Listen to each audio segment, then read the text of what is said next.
রাধে বন্ধুরা, গোবিন্দের কৃপায় সকলে কুশলেই আছেন। আর আজকে তো বৃহস্পতিবার, আপনার এই যে লক্ষ্মীর ঘট বসিয়ে আমি পুজো করলাম। আমার গোপুসোনাকে আপনারা দর্শন করুন। আমার গোপুসোনাকে দেখুন কত ফুল দিয়ে সাজিয়েছি। কাল ফুল ছিল না বলে মায়ের উপর রাগ করছিল, আজকে আর রাগ করেনি। এই যে মহাদেবকে বেলপাতা দিয়েছি, গোবিন্দর পায়ে তুলসী পাতা, গণেশকে এই যে দুব্বা, সবাইকে আমার সুন্দর করে পুজো দেওয়া হয়ে গেছে। লক্ষ্মীর ঘটে এই যে বসিয়েছি, গাঁদা ফুল দিয়েছি ঘটের মধ্যে, মা কালীকে জবা, দুর্গাকেও জবা দিয়েছি। এই যে মা দুর্গার উপরে একটি মহাদেব আছে, তার এই যে বেলপাতাটি পড়েছি। এখানে আপনার কুর্ম নারায়ণ আছে, আমার অনেকগুলি ঠাকুর আপনাদের বলি তো। এই যে গুরুদেব, এদিকে মা ছিন্নমস্তা, মনসা, তারা, সবাইকে জবা ফুল দিয়েছি। সরস্বতী, সীতারাম ভগবানকে সাদা ফুল দিয়েছি, হনুমানজিকে অরেঞ্জ ফুল।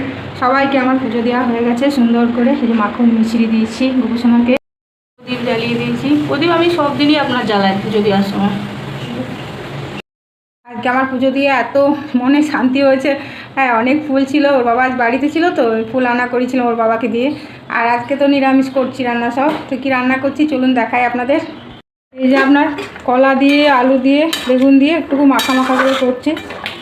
আজকে আর ডাল করবো না, মুগ ডাল, অরহর ডাল সবই শেষ হয়ে গেছে আপনার। আর মুসুর ডাল তো খাওয়া যাবে না, এটা একটু ঝোল ঝোল করে করেছি।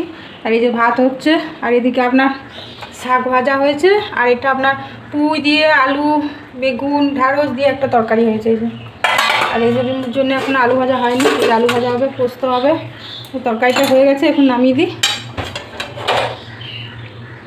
কলা বড়ার তরকারি করতাম তো, আমার পরে অনেক দেরি হয়ে গেল না, তো পুজো দিতে আপনার আমার 1 থেকে 1.5 ঘন্টা লাগে। তার জন্য আর কলার তরকারি করে দিলাম। ঠিক আছে, পরে কথা বলবো আবার। আর আপনার কাঁচা লঙ্কা দিয়ে যে একটু পোস্ত করলাম, আলু দিইনি, খালি টমেটো আর কাঁচা লঙ্কা, ব্যাস হয়ে গেল। সব রান্না আমার হয়ে গেছে, এবার ওদের খেতে দেবো। এই বাটিটাতেই পোস্তটা বার করেছিলাম। চলুন এবার ওদের খেতে দিয়ে দিই। এই যে আমার সব রান্না হয়ে গেছে। এই যে পুঁই শাকের তরকারি, এতে কচু দিয়েছে, ঢ্যাঁড়স, আলু, বেগুন সব একটু একটু করে দিয়েছে। আর এখানে পেঁপে, কাঁচকলা, আলু তো দিতেই হবে, আলু ছাড়া তো হবে না, একটু রসা রসা করেছি। আর এই যে রুমসোনার আলু ভাজা, শাক ভাজা, আর এই টমেটো পোস্ত। এখানে টমেটো আর কাঁচা লঙ্কা, আলু দিইনি। বাস আজকে আমরা এই দিয়েই খাওয়া দাওয়া করবো। আর বেশি ভাজা করলাম না, কালকে অনেকগুলো ভাজা হয়েছিল তো, মা জন্য বললো আর বেশি ভাজা করার দরকার নেই।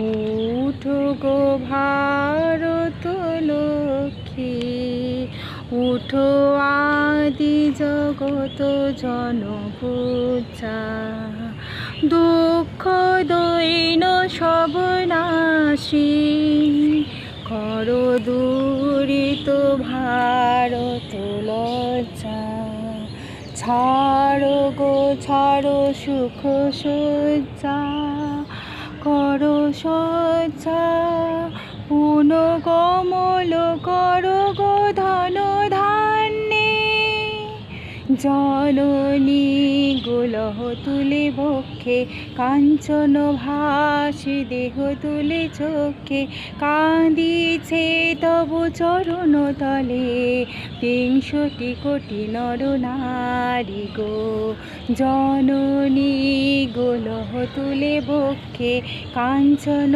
ভাসি দেহ তুলে চোখে, কাঁদিছে তব চরণ তলে, 63 কোটি নর নারী গো। আর কলকাতার যে ঘটনাটা আপনার ঘটলো আর কি আরজি করে, মানে কি দুঃখজনক আর মর্মান্তিক বলুন তো। ফুলের মতো একটা মেয়েকে এইভাবে নৃশংসভাবে হত্যা করে দিল। তার বাবা মায়ের কি অবস্থা বলুন তো। হ্যাঁ, তাতে আজকে যদি ছেলেটার ফাঁসিও হয়, তার বাবা মা কি তার মেয়েকে ফিরে পাবে বলুন? ফিরে পাবে না। আর সত্যি এত কষ্ট হচ্ছে মেয়েটার জন্য, একটা ফুলের মতো ছোট্ট মেয়ে। হ্যাঁ, তার কি অপরাধ ছিল বলুন তো। সে তো তার ডিউটি করছিল, সেই অবস্থায় তাকে এভাবে নৃশংসভাবে হত্যা করে দিল। ছি ছি ছি ছি, মানে কিচ্ছু বলার নেই, আর কিচ্ছু বলার নেই। তো যাই হোক, খুবই খারাপ লাগছে, কিন্তু আমাদের খারাপ লাগে আর কি যায় আসে বলুন। হ্যাঁ, যাই হোক, আমি আজকে তো স্বাধীনতা দিবস, একটা স্বাধীনতা দিবস উপলক্ষে একটা গান গাইবার আমি চেষ্টা করলাম, হয়তো ভুল ত্রুটি অনেক হয়ে থাকবে, হ্যাঁ অবশ্যই সেগুলো ক্ষমা করে দেবেন। আর ব্লগটা আমি এখানেই শেষ করছি। ভালো থাকবেন, সুস্থ থাকবেন, আর পারলে একটা লাইক করে দেবেন। হরে কৃষ্ণ।